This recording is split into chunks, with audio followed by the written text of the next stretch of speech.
Welcome to the Killer Innovation Show, the longest continuously produced podcast in history. Each week, Phil McKinney brings you the insights and strategies to amplify your creativity and innovation skills. Here's your host, Phil McKinney. Hello and welcome. I'm Phil McKinney. This week, we are reaching deep into the archive and bringing you one of our most downloaded shows. Enjoy.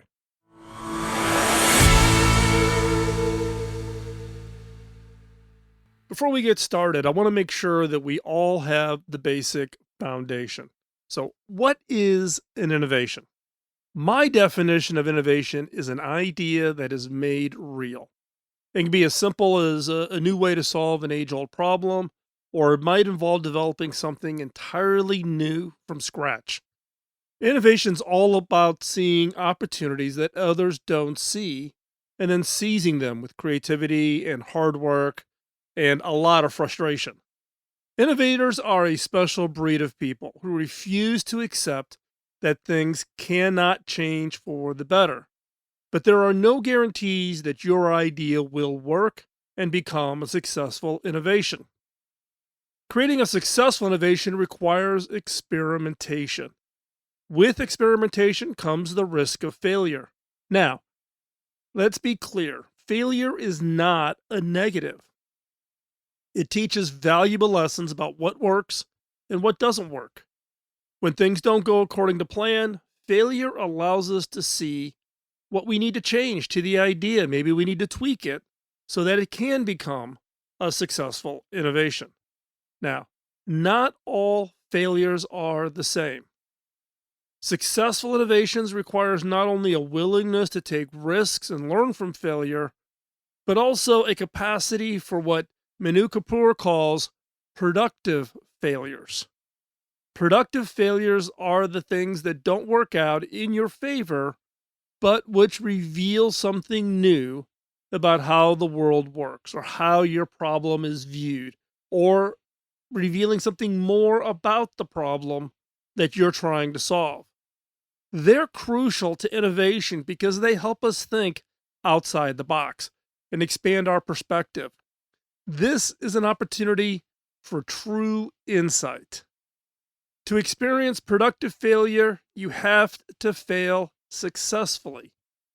Now, it's not always easy to tell if something is a success or a failure, but there are 3 characteristics that can help you figure out if you are able to create successful failures. So, what are these 3 characteristics? Number 1, effort. Did you put your all into this project? Now, let's be clearly honest here. Innovation requires a lot of hard work, a lot of patience, a lot of frustration, and possibly multiple times through a project, you're ready to throw the towel in and call it quits. A true innovator struggles through this uncertainty without giving up hope, while holding on to the belief that they can succeed. Now, innovation is about perseverance, and without it, an innovation project will not get off the ground or come to fruition. The innovator must have a strong sense of commitment, even when others give up hope.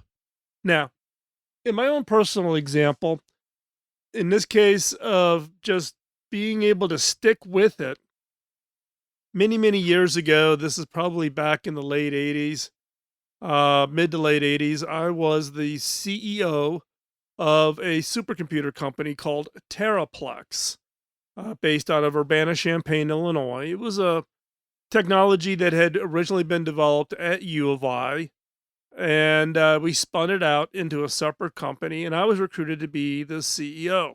Now, this is all, extremely high risk. It was a new microprocessor design, and let's not forget about what the late 80s was like in startups. It was still tough to get and raise money. We were in an economic recession at the time, so there was tough economic times. But those working on the project were absolutely convinced that we could transform computing architecture. This particular technology around Teraplex is a new processor technology called MISC, or Minimal Instruction Set Computing. It basically took what was an Intel processor and all the other processors out there that had very complex instruction sets and broke them down into just a handful of instructions that would allow it to mimic any other processor. You could execute any code from any other computer on this processor. So we designed the processor, we modeled it, we proved out its capabilities, but we were facing some tough economic times, and we were, basically a handful of people, less than six, in Urbana-Champaign, Illinois, trying to change the world. And again, we didn't lack for energy. We did not lack for belief and hope. Now, the real problem though is that we did ignore some of the signs, the challenging economic times, the the ability to raise investors. Why were the investors not willing to put money in? And at that time, we had a little bit of arrogance. Our view is, oh, they just don't get it. They don't understand processors. They don't see the future. They are risk averse. We could come up with 10,000 reasons as to why our plan was perfect, and they just did not get it. We didn't really listen. We really didn't look at it differently. It took us a long time to finally realize that what we were doing was great work, but as I've said many times on this show, the difference between a good idea and an absolutely great idea is typically not about the idea. It is about the timing. We couldn't get institutional investors willing to fund because we were in an economic recession. We were not based in Silicon Valley. We were attacking fundamental thinking around what processor designs should look like. A number of VCs had us come out, and we had to present to professors at Berkeley and at Stanford our designs as part of their due diligence effort. The professors are like, no, this will never work, etc. We did get one venture capitalist, Gary Morgenthaler from Morgenthaler Ventures, came out. He actually flew out to Urbana-Champaign. I think the only reason Gary came out to actually give us any of the time was Morgenthaler Ventures was actually started by his father back in the 50s out of Cleveland, Ohio. And it was one of the very early stage Midwest venture capital firms. So, albeit Gary was based in Silicon Valley, he was willing to come to the Midwest because of his family roots, his history, his father, etc. And Gary came and spent 2 days with us looking at what we were doing and etc.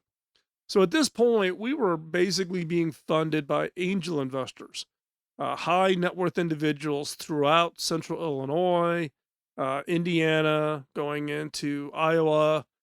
These were like, one gentleman ran the local Caterpillar dealership. We had bankers who are putting their own private money in out of Chicago. We had high net worth individuals out of Chicago putting money in, and that was what was funding the Teraplex work.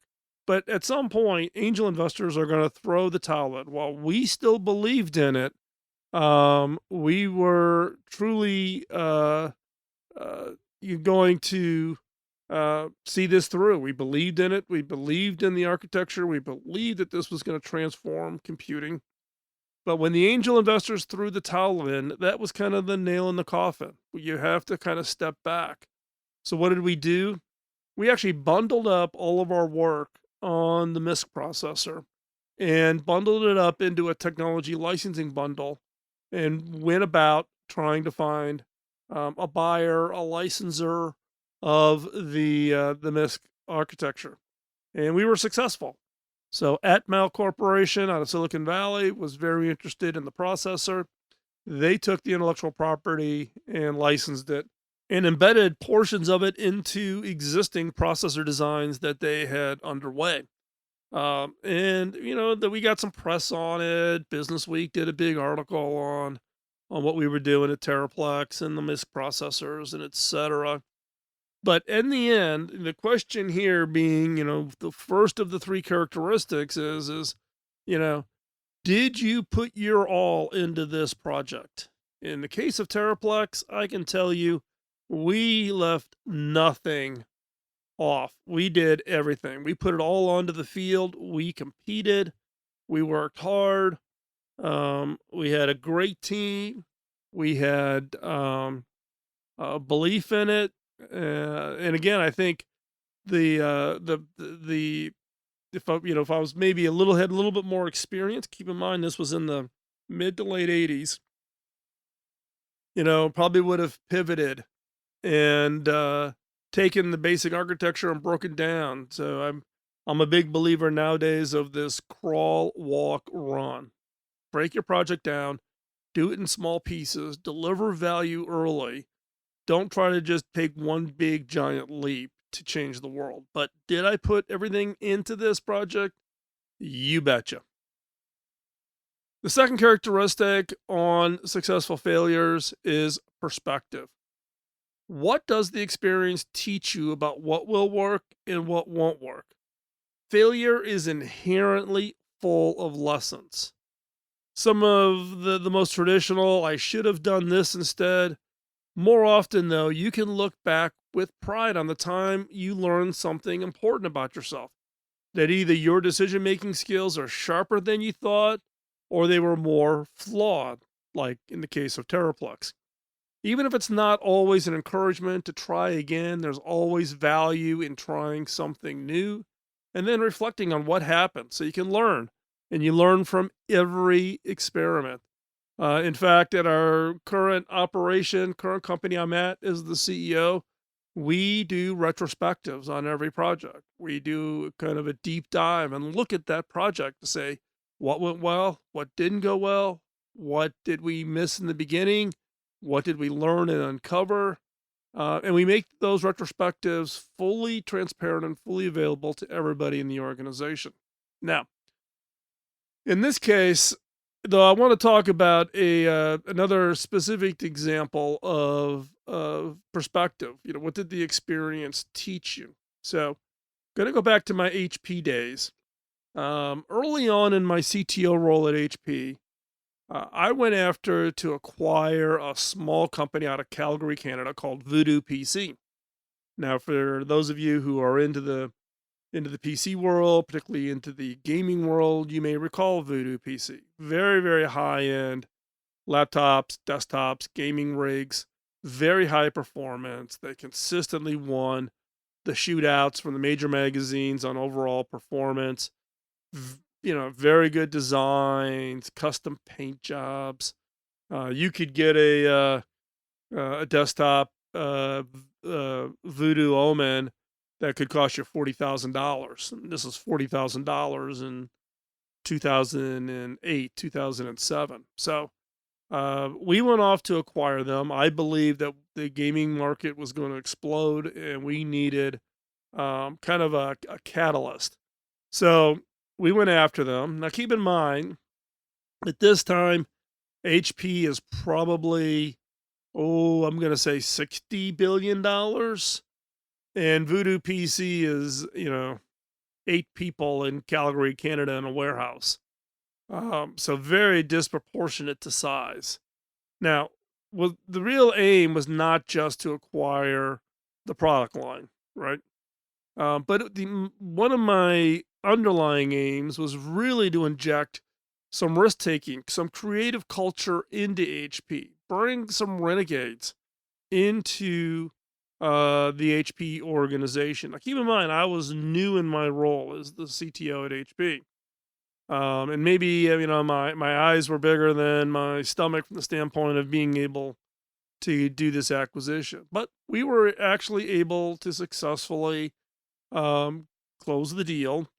And the company was owned by two brothers, Raul and Ravi Sood. And both came over to work at HP. Now, Keep in mind that, Raul was the founder of Voodoo and had grown the business from scratch, starting right out of literally within a couple of years out of high school, and had been quite successful with Voodoo PC, and had never worked really for a company. In fact, I was his very first boss, and I think where we probably could have done better on this case was helping people come into large organizations like that to actually help you be successful. Now, Raul had a whole series of product ideas and technologies that he wanted to tap into. And, through this process, um, uncovered and learned what are some of those opportunities, what are those perspectives that you gain when doing these kinds of efforts, where think of it as almost like a co-innovation project between a very large corporation and a very small startup. HP is all about scale.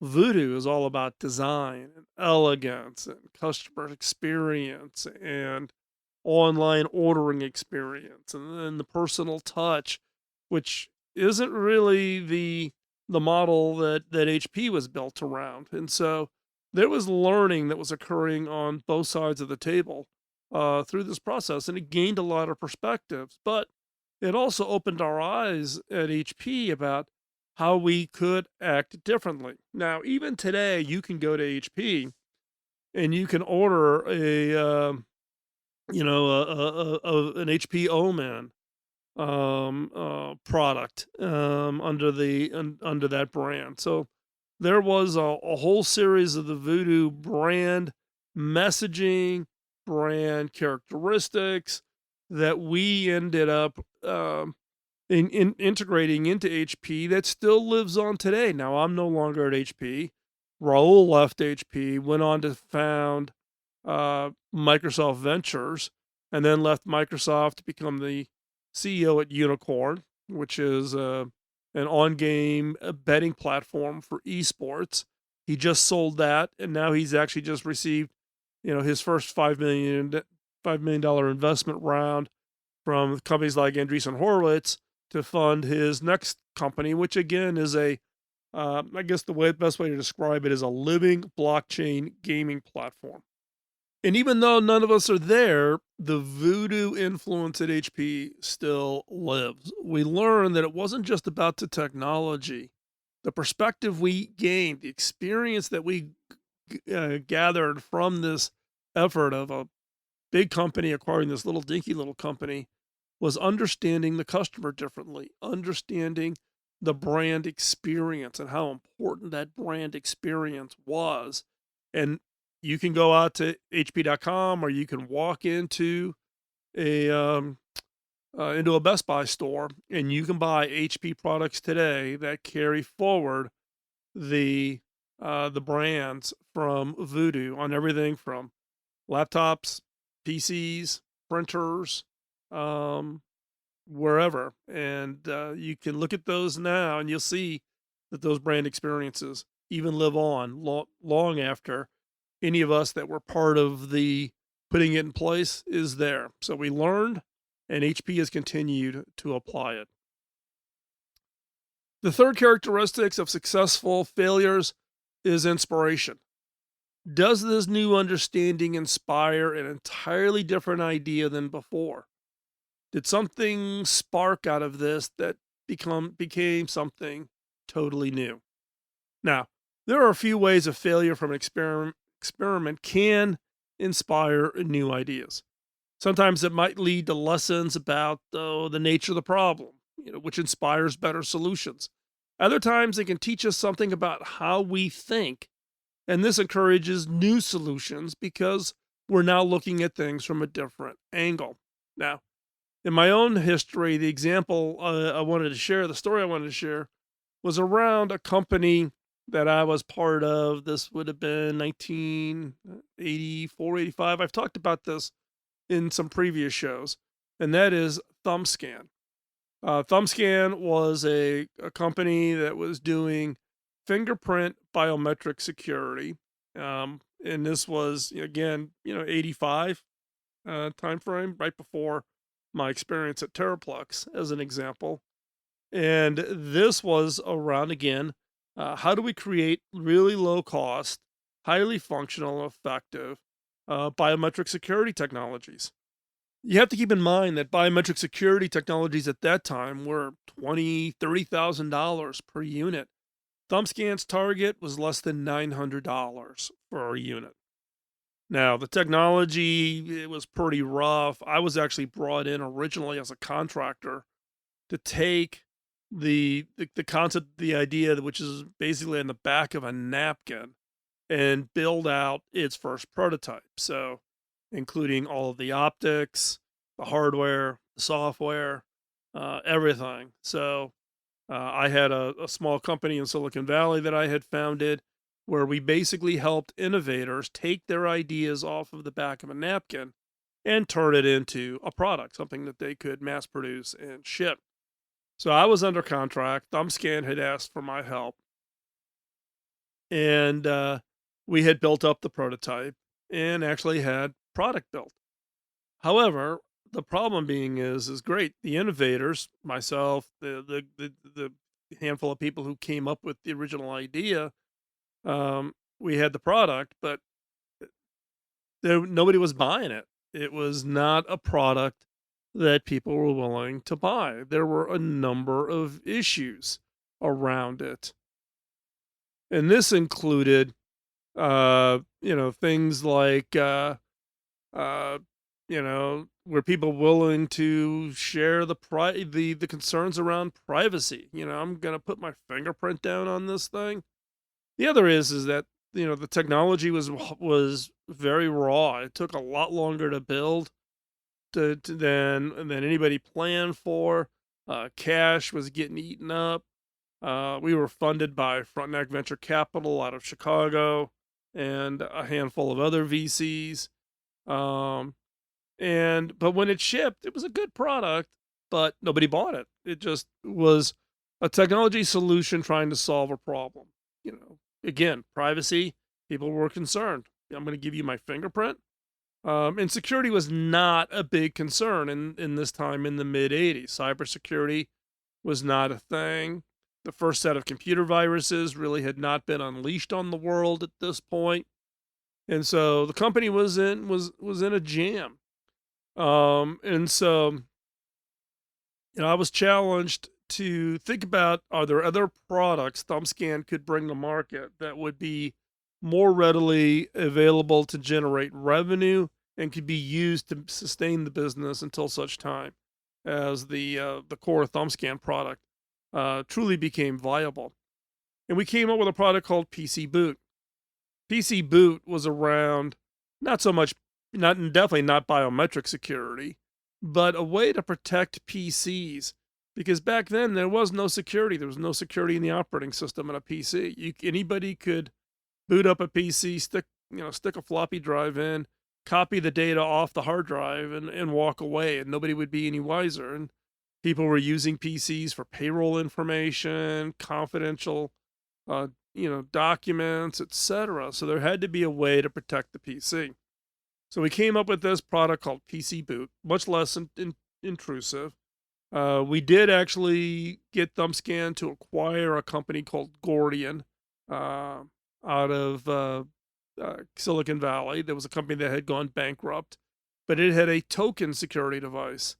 And so you could add an additional layer. You could just put the PC boot in, which would restrict the booting process of the PC. You'd have to put your password in before you got to the operating system. You could use a token, so you could do a password and a token. So we had different layers of security. Product was really easy to build. We used actually some of the underlying operating system security work that we'd already done for Thumbscan, and we introduced the product. We did it start to finish probably in 3 to 4 months, where we literally had nothing till we had product available for sale. And this product took off like a rocket.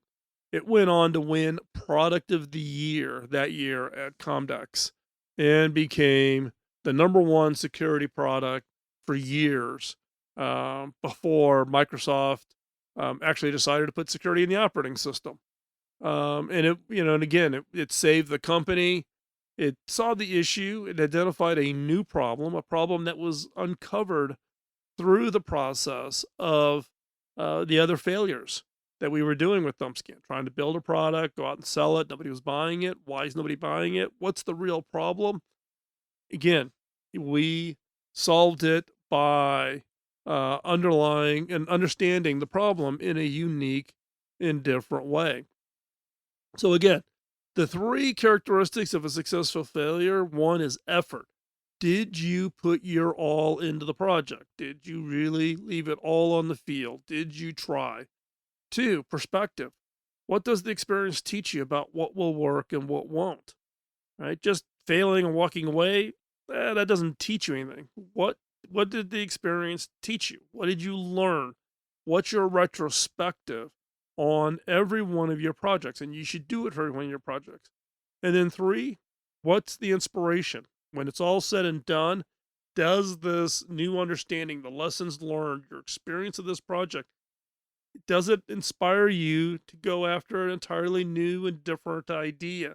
What's your version of the PC boot solution that takes something that you got inspired and that you can be successful at? When it comes to failure, remember that experiments that fail are just opportunities in disguise.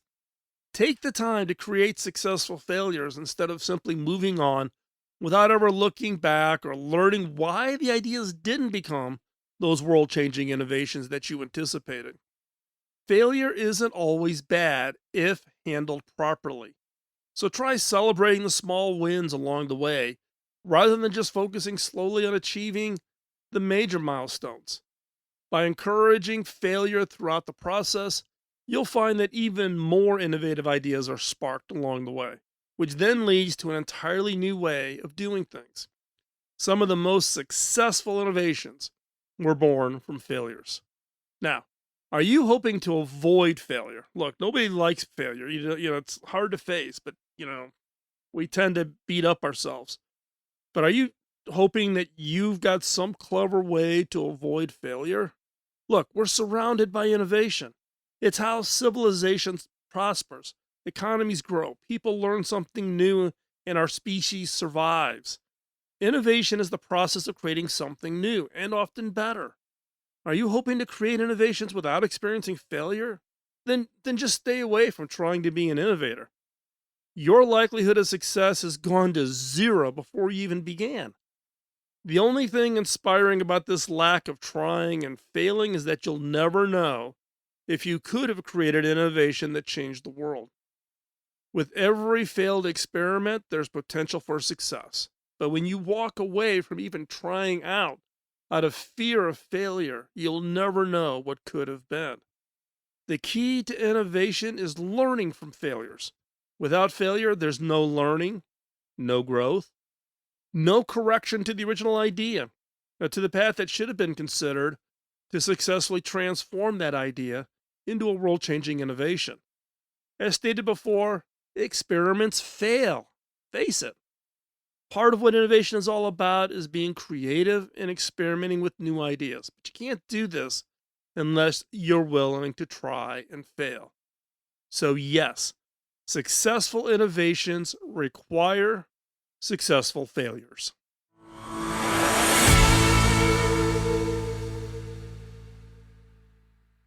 So, what's your thoughts about successful failures? When you look back on the failures that you've had in some of your more recent innovation projects, would they meet the criteria, the three characteristics of a successful failure? Now, I'll be the first to admit, I don't apply this to every failure I've got. I could fail very early in an experiment and it becomes kind of obvious what the issue was. But I'm pretty diligent about doing what I call retrospectives, looking at projects, even successful projects, because you can learn from them, but particularly the failures. The successful failure strategy allows you to set a culture within your team and within your organization to not let just failures just kind of fall into the background. Now, a lot of us would hope our failures would be ignored and nobody would notice them, but looking at them, looking at them hard, asking the tough questions, looking at what different perspectives did you get? Is there an inspiration in this failure? Train your organization, train yourself to look at failures differently, not as some negative knock against your abilities or the original idea or whatever it is. Successful failures is a key part of the toolkit to creating successful innovations. Again, one favor I would ask is help spread the word of the show. Let other people know about this content. If there was something in today's episode that you found very useful, share it with somebody. You can grab the link at the bottom of the show notes over at killerinnovations.com. Just right-click it, copy the URL, and you can forward the URL to any and everybody. That's the direct URL to the audio file. So they don't need to go to a web page or anything like that. They can literally get the audio file directly. And that's an easy way for you to share that content with other people. So, and again, it helps us meet the objective of spreading the word and me satisfying the direction that I got from my mentor, which is I can't pay back all the work he did in my career. I can only pay it forward. And my way of paying it forward is having work in producing this content now for over 17 years and making that content freely available to any and all who might find it beneficial and insightful as you are working on your own journey around innovation and creativity. And with that, we will talk to you next week. Bye-bye. Podcasting nonstop since 2005, this has been the Killer Innovation Show on the Innovators Network.